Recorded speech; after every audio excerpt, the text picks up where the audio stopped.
Kaliro wali badde wetuuza wansi n'olandiko kubeera ng'obeera focused. You will not go to move in ngolowooza status bwote bw'ojjo gifuna. Bw'oba oyagala kufuna men who have capacity, who have integrity, genda otandika okwasociatinga mu clubs oba mu unions ez'enjawulo otandika eva mu binnya by'okugamba mbu wagenze badigesheri n'otandika okubeera nga ogwirira bano. Ate kino kibeere kikulu nnyo mu maaso.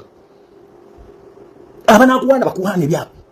Bachakuwaana ebyo by'oko bagala kujjako sene niyezo ekokisi kibedi nja kusigala nga nkubulira ekituufu ng'ojja kutandika okubeera nga gojja kwerunya wekka otuuka ekiteejo okubula tusinge. Bwete bwana kugamba nga kululi ne kugamba zozunga okola ebintu ebitajjamu ekitiibwa kyo kyonoona embeera gy'olimu Katonda kuwadde blessing ka business okalina akasente ko kakoze kati kulwaki kusaba wazina tofuna muntu ajja mu kitiicho. All the men that we've been mentioned, they are all married, but the problem is you. Gozungira mu family zaabwe gojagala okusa ate abakuwagira kankubuulire abakuwagira jiba misulu. Bano bawulira bagamba we shall stand with this one so tujja kuwagira simanyi Kaliro era kola ejo jona giferiyo gujitunule gwende gikole research. Buli muntu ali kuvayo nakugamba kuwa backup protection kuli ensonga. Ulwachi buli omu alikujja gwe otunula bulamu bwe batambula buli kuki. Bona basiuka dabava da ku phase bagwawo. They have nothing to lose. But you have something to lose. Kubango ina business yo ina reputation jakwesa sometimes jakwaitagala kujja Uganda kwesimba. Fino profit and kutanda kujikuba wano. Ozo katoleno omusajja ono oli makaga evil tanse gatambuliramu.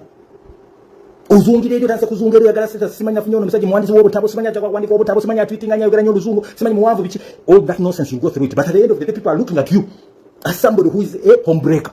Kuli wabatu awatuufu nze ndaba omukazi yasinga okwagala ndamani olaba muwo omunyigo nga ataatutteka kwenza kwolwo nze ngamba kakakwenza tekaggwa bwenzi naye kababi kakole kawonya okalira mu nzikiza yalabbi.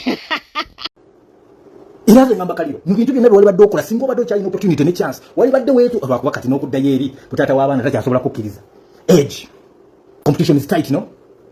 Kubanga bwetunuulira guminyine bonaagenda n'okozesa bintu by'okyusa ku posts zo okyusa omubiri ogamba oli happy but we see stress coming to you. You are losing weight because there is a lot of stress and depression. Stress has hit you hard. Naye ebyo byonna bazadde bo bali luda. Why don't they come on board? Ngabe bajja nga bayogera mu baba ko bogedde ku bintu ebiru mu abikika bali concerned kwate bajja ne babeera president bakola. Kwacho genda for mentorship. Kwacho genda ne basobola kubeera nga bakutereeza mu mbeera zo.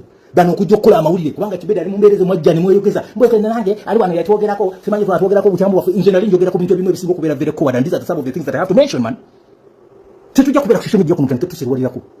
You become homebreakers. Mtandiko kubeera nga mtandika musisi timwe yo mu mbeera bwe zito just because you want to protect yourselves because at the end of the day mutu wayo no blogger what in the blog nze nabagamba blogger inajja nzija bear nako. Hard and still. Abonze mbambe sobolera wakubansirika musisi neteka mu face akagamba katukulinge ekibuzo kiri nti obuzibu bwono mukyala buliki when you look at all the men who has been coming through her kuwachi yatatuuza kiba kitegeeza ye mukyala yekka gwe tusobodde okuzuula nga ye omuntu asobodde okuleeta ebizibu tasobola kutuusa wansi kabina kati nyo yayingiridde mukazi ono omusoga kati njagala kubuulira ekintu ky'abasoga bazibu nnyo njagala kuwaka ekisambo ebintu by'amayuge abantu abava emayuge eyo si bangu Kaliro tuwoninga bino byonna nze nsiba nkubuulirira ebintu bino nkubulirira nga nze akufa in fact mu bintu byonna byenjogera nze yalibadde mukwano gwasinga ku bintu byenjogera byonna Kaliro walibadde weewumuza not reflecting n'ogamba where am I going. You are going to start getting the heat gye bayita athlete disaster ezo disaster zijjanga bya kinansi bajja kuteeka mu position osandika okubeera nga tokyasobola na kubeera na bulamu olwala endwadde z'otamanyi otandika okubeera nga business zo zigwa otandika okulaba nga obulamu bwo bwekyankalanya otandika okulaba abaana bo nga bonna bukugwerako awo otandika okubeera nga you lose a lot kati gwe ku budde buno butuuse wali badde ova mu bakazi abafumbo abasajja family enfumbo abasajja babeera abafumbo baleke babiri batwayinga abasajja abasinga obungi bajja kwagalako kujjako kubbako kyolina kubanga ku basajja bonna butunuulira bonna bali mu layini gwe wali oteekamu ani yali akuteesemu ssente era buli sitolo yonna bwowulira bagamba be bagulanga bino gwe wabaguliranga bino yes we know that's your choice kubanga obeera mulavu solo biko but any point yayo eriki gwe reputation ye erambira kuki.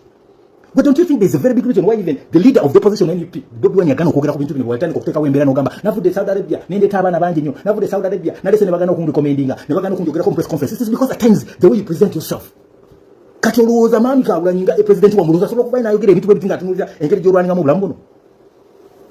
At times ngenda ne bagamba that's how at times opportunities are failing. You should work hard the way you work hard to make money. Work hard and keep your name very lightful. Lekero okuyingirira abantu abafumba ate abantu obuzibu bwo mulina abakazi abasinga obungi olw'okuba abame bakumulooza everyone has to go through that kind of hustle. Ebyo kusaba abakazi abagamba ffe kibedi tufubuulira ebyo ffe tujja kulumba abasajja bonna betwagala because some of you have been victims of your characters. Abasajja basobola babaleka lwampisaza amatu akubeera mbi ate ne mugaana okubeera ne mubeera ne kapride ako nga tebagala kukyusa kati ono yalowooza essente ze zijja okusobola okubeera nga zimuleetera happiness kati wano ongera okutegeerera mbu essente tezireeta ssanyu era ojja sigala ng'ozunga bw'oto singa teweekyekini.